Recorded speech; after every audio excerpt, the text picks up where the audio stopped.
Hi guys, this is Bharat again. और आज हम बात करेंगे कि यूजीसी नेट के पेपर में अब से क्या चेंजेस आने वाले हैं।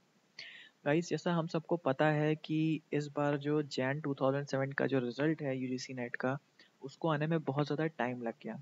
और इस बीच जो ये टाइम लगा है, जो ये डिले हुआ है, उसमें काफ़ी सारी बातें हमें सुनने में आई कि किस हिसाब से इसमें चेंज होंगे मार्किंग में या इसके पैटर्न में। उस बारे में हम आज बात करेंगे। ठीक है। तो सबसे पहली जो चीज़ हमें सुनने में आई, खासकर मुझे ये चीज़ बहुत पहले से सुनने में आ रही है कि जो हमारे एग्ज़ाम है नेट का, वो ऑब्जेक्टिव नहीं बल्कि सब्जेक्टिव हो जाएगा। अब ये ऑब्जेक्टिव और सब्जेक्टिव क्या होता है? सब्जेक्टिव एग्ज़ाम होता है गाइस, जिसमें एक क्वेश्चन आपको दिया होता है और उसका आंसर आपको कुछ वर्ड्स में लिखना होता है, जैसे 200 वर्ड्स या 500 वर्ड्स या 1000 वर्ड्स। वो सब्जेक्टिव आपका क्वेश्चन कहलाता है। ठीक है। तो इसकी मार्किंग जो होती है, वो एक प्रोफेसर या टीचर होता है, आपका पूरा सेंटेंस पढ़ता है और उस पे आपको मार्किंग देता है जिस हिसाब से आपने उसको लिखा होता है। इसके विपरीत जो ऑब्जेक्टिव आपका एग्जाम पैटर्न होता है, उसमें आपके 4 या 5 ऑप्शंस होते हैं जिसमें से सही आपको सेलेक्ट करना होता है। जैसे कि हमारा यूजीसी नेट, उसमें हमारे पास ओएमआर शीट होती है और उसमें हमें आंसर्स, सही आंसर जो होता है उसका गोला जो होता है वो फिल करना होता है पेंसिल या पेन से। ठीक है। तो ये ऑब्जेक्टिव होता है। सुनने में काफ़ी टाइम से ये आ रहा है गाइस कि नेट जो है आने वाले समय में सब्जेक्टिव हो जाएगा और इसमें हमें फिर से जो है थ्योरी लिखनी पड़ेगी, क्वेश्चंस के आंसर्स देने पड़ेंगे। तो गाइस, मैं इस बारे में कहना चाहता हूँ कि मुझे ऐसा लगता है कि ऐसा होने के चांसेस बहुत कम है, ना के बराबर है। ठीक है। उसका रीज़न ये है गाइस कि सब्जेक्टिव पेपर को चेक करने के लिए ज़्यादा रिसोर्सेज लगती हैं, ज़्यादा टाइम और ज़्यादा मनी स्पेंड होता है। और अगर आप देखें तो नेट का जो एग्ज़ाम है वो 80 सब्जेक्ट्स में होता है। 80 सब्जेक्ट्स के जो स्टूडेंट्स हैं, अगर आप उनका सब्जेक्टिव एग्ज़ाम लोगे तो आपका रिजल्ट आने में देरी हो जाएगी। ठीक है। आपका बर्डन, जो भी कमेटी जो इसको ऑर्गेनाइज कर रही होगी, उसका बर्डन बढ़ जाएगा। तो सब्जेक्टिव के चांसेस बहुत कम है। ऑब्जेक्टिव में क्या होता है गाइस, जो हम ओएमआर शीट फिल करते हैं वो हमारी कंप्यूटर से चेक होती है। कंप्यूटर में स्कैनर में डाला जाता है और कंप्यूटर ऑटोमेटिकली उसको कैलकुलेट करके वो ऑनलाइन हमारा रिजल्ट एंड परसेंटेज सब निकाल देता है। ठीक है। एक चीज़ जो हो सकती है, जो चेंज हो सकता है, हालांकि इसके भी चांसेस बहुत कम हैं, लेकिन सोचने को ये सोचा जा सकता है कि नेट का जो एग्ज़ाम है वो ऑनलाइन, सॉरी, ओएमआर से ना होकर के ऑनलाइन कंप्यूटर से होने लगे। जैसे कि हम देखते हैं कि बहुत सारे एग्जाम्स जो पहले सब्जेक्टिव होते थे अब ओएमआर से होने लगे हैं, और ओएमआर वाले बहुत सारे एग्जाम्स हैं जो अब कंप्यूटर से होने लगे हैं। ठीक है। बट फिर भी नेट के केस में इसके भी चांसेस बहुत कम है, क्योंकि इतने सारे कंप्यूटर सेंटर्स हमारे पास नहीं हैं। ठीक है। 80 सब्जेक्ट्स के स्टूडेंट्स के लिए कंप्यूटर सेंटर्स जितने ऑल ओवर इंडिया है वो बहुत कम पड़ जाएंगे। तो मुझे जहाँ तक लगता है कि सब्जेक्टिव तो नेट का पेपर नहीं होगा, ओ एम आर शीट से ही जैसे भी चल रहा है वैसे ही चलेगा।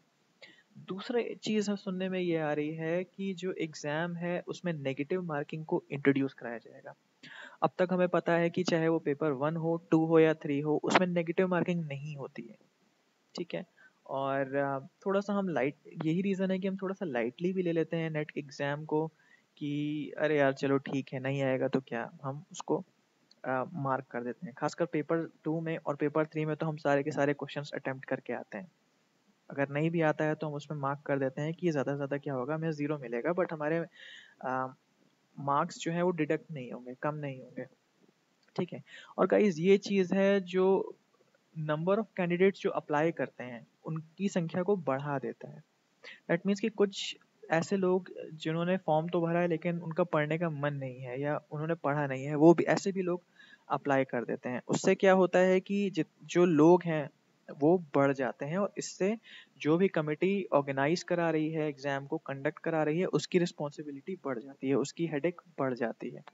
तो नेगेटिव मार्किंग जो जो बात हो रही है वो इसलिए हो रही है क्योंकि नेगेटिव मार्किंग अगर इंट्रोड्यूस होगी तो जो ऑर्गेनाइजिंग कमेटी है उसका थोड़ा बर्डन कम हो जाएगा, क्योंकि लोग थोड़ा सा कॉशियस हो जाएंगे, थोड़े रिस्पॉन्सिबल हो जाएंगे, और ऐसे ही लोग अप्लाई करेंगे जो कि वाकई जिन्होंने पढ़ा है। अदरवाइज जिन्होंने नहीं पढ़ा वो गेस वर्क के लिए अप्लाई नहीं करेंगे, तो इससे बर्डन कम होगा ऑर्गेनाइजिंग कमेटी का।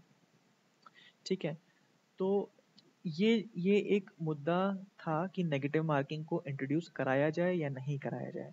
सो इररिस्पॉन्सिबल कैंडिडेट्स को फ़िल्टर आउट करने के लिए ये एक चीज़ हो सकती है, ठीक है। तीसरी चीज़ कि ऐसा सुनने में आया हमें कि जो नेट का एग्ज़ाम है वो साल में 1 बार होगा। जैसे हमें पता है कि साल में 2 बार होता है, एक बार हमारा जून में, दूसरा दिसंबर में, या जुलाई में या जैन में, ठीक है। बट अब ये हो रहा था कि क्योंकि गाइस बहुत ज़्यादा लोग अप्लाई करते हैं, 80 सब्जेक्ट में आपका नेट का एग्ज़ाम कंडक्ट कराया जाता है। और हमारे लिए तो बहुत सरल है कि हम फॉर्म भरते हैं और एडमिट कार्ड डाउनलोड करते हैं और जाके पेपर देते हैं। बट जो कमिटीज़ को ऑर्गेनाइज कराती है उसके लिए गाइस ये बहुत बड़ी रिस्पॉन्सिबिलिटी है और बहुत बड़ी चीज़ है, इसलिए उनको इसकी तैयारी 5-6 महीने पहले से स्टार्ट कर देनी होती है। तो साल में 1 बार करने का जो पॉइंट है वो इसलिए आया बिकॉज़ ऐसा नोटिस किया गया है कि जितने भी नेट के एग्ज़ाम्स कंडक्ट होते हैं उसमें 40% लोग एब्सेंट होते हैं और कहीं न कहीं उसका रीज़न ये हो सकता है बिकॉज़ वो साल में 2 बार होता है, तो people are taking it for granted, people are taking it lightly. लोग लाइटली ले साल में 1 बार कराया जाए, सो ये भी चांसेस हैं, ठीक है। बट गाइज़ मैं ये बताना चाहूँगा कि इस बारे में कोई भी कंफर्मेशन अभी नहीं आया है, सो आप प्लीज़ टेंशन मत लीजिएगा और चांसेस ये हैं कि जैसा नेट का पेपर चल रहा है वैसा ही चलेगा। उसके बाद एक चौथा पॉइंट जो है वो ये है कि पैटर्न में चेंजेस आएंगे, ठीक है। अम, मैंने तो ये भी सुना है कि मुझे व्हाट्सएप पे मैसेज मिला कि पहले प्री होगा, आपको प्री क्वालिफाई करना होगा, उसके बाद मेंस होगा, फिर जब आप मेंस निकालेंगे तब आप जेआरएफ क्वालिफाइड या नेट क्वालिफाइड होंगे।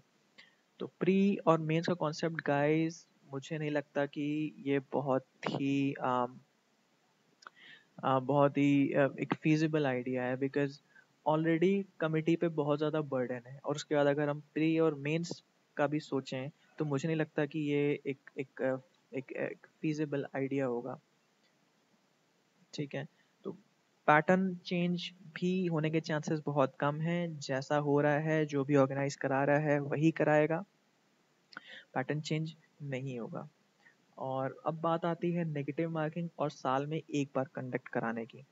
गाइस इसमें भी मैंने काफ़ी सारी ये वीडियो बनाने से पहले मैंने काफ़ी सारा सर्च किया नेट पे, कुछ ऑथेंटिक वेबसाइट्स को रेफ़र किया, उससे मुझे ये पता चला कि अभी एचआरडी मिनिस्ट्री ने कोई भी इस पे रजामंदी नहीं दी है और ऐसा होने के चांसेस भी मुझे बहुत कम लग रहे हैं। बट गाइस अगर, वैसे चांसेस कम है लेकिन अगर नेगेटिव मार्किंग इंट्रोड्यूस होती है, साल में केवल 1 बार नेट का एग्ज़ाम होता है, ठीक है, तो आपको परेशान होने की बिल्कुल ज़रूरत नहीं है क्योंकि जहाँ आप हैं वहाँ सब है, ठीक है। अगर नेगेटिव मार्किंग है तो वो आपके लिए है तो बाकी सबके लिए भी है।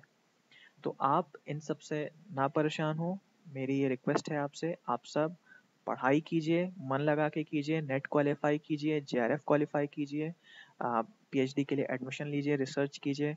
बट इन सब अफवाहों से, रूमर्स से, हॉक्स से आप परेशान मत होइए और मेहनत से पढ़ाई कीजिए।